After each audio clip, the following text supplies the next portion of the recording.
వేరే వాళ్ళు బ్రాండ్ ని ఫాలో అవుతున్నారు.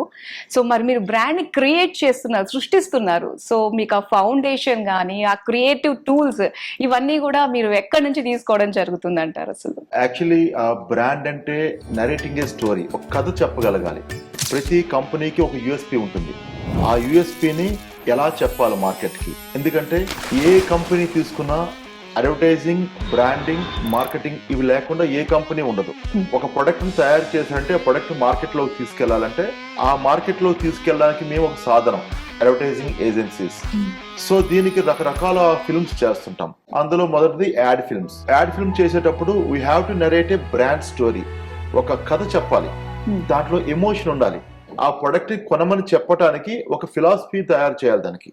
దాంట్లో ఒక యూఎస్పీ ఉంటుంది, యూనిక్ సెల్లింగ్ పాయింట్. అంటే ప్రత్యేకంగా ఒక్కొక్క వస్తువుకి అమ్మటానికి పనికొచ్చే ఒక పాయింట్ ఉంటుంది. ఆ పాయింట్ ని ఐడెంటిఫై చేసి అది జనాలకి అర్థమయ్యే రీతిగా చెప్పగలగాలి. అది చెప్పడానికి ఫస్ట్ మేము లాట్స్ ఆఫ్ వర్క్ చేస్తాం. ఫస్ట్ ఒక ప్రొడక్ట్ ని అర్థం చేసుకోవటం, ఆ ప్రొడక్ట్ కి టార్గెట్ ఆడియన్స్ ఎవరు, అంటే ఇది వాడే వాళ్ళు చిన్నపిల్లల, ఉమెనా, లేదంటే యంగ్ ఎంటర్ప్రెన్యూర్సా, యంగ్ పీపులా, ఎవరు దీనికి టార్గెట్ ఆడియన్.